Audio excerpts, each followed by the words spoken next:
Hokin kadang salut sa kam tipalay kam sim junga kalong kumne.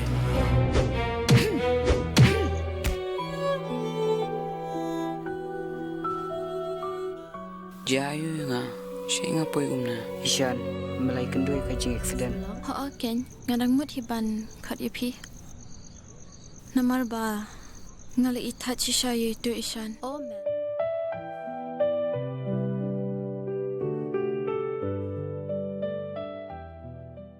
Ban kentiu ya ka jing yelakai ches bat ban sei shu shu ya ka sab jing yelakai jongki khna bat ki samla hari Bhoi ka Bhoi district chess association ha ka khatnyo trik unai tung kala penlong ya ka open chess tournament hari Bhoi college nongpo kabala kring ye ki spa ngot ki nong yelakai na keleng ki benta jong ka district ki balawan ban ye sim benta ha ka te ka jing yakob ha ka ne ka lempung lawan man sakhi do ba Matthew Kenneth Makdoh u nominated MDC ka nongpo kumu kongsan rengkat uba KB Warjri President ka Meghalaya Chess Association, Dr. Sima Sungo, Treasurer ka Indo Games and Sports Association, uba Frankie Nongrom, President ka Bhoi District Chess Association.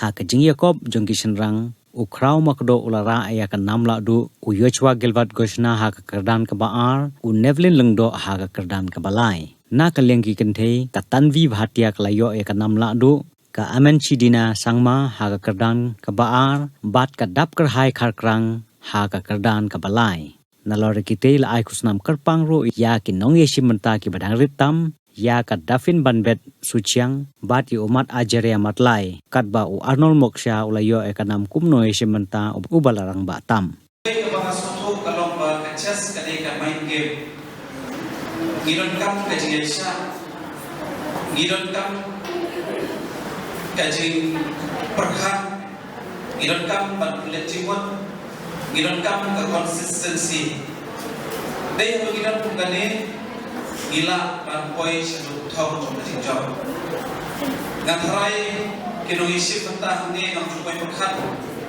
giron hadu katni ki players of chess apore by this right dai ta adu ba yo ban rum ha gane ka pra yo i shisai ka khman ka ba amdut ka khman ka badon jing karban na kapanta district jogi badle se sami manro district jogi aanke insan ki kam hai.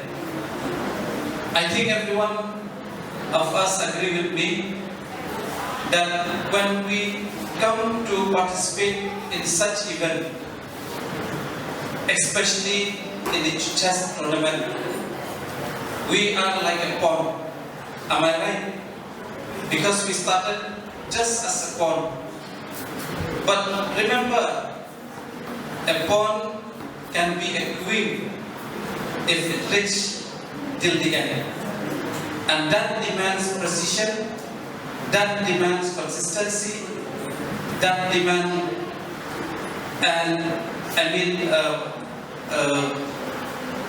a mind game that you can reach till the level that one day you will be the queen.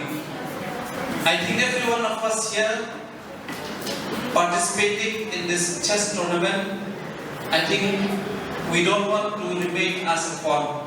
Am I right? But one day we want to reach to the level of a queen, that is a grandmaster.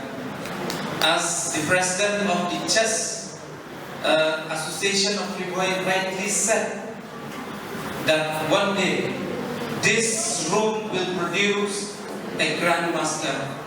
I have no doubt about it, but that also depends on you.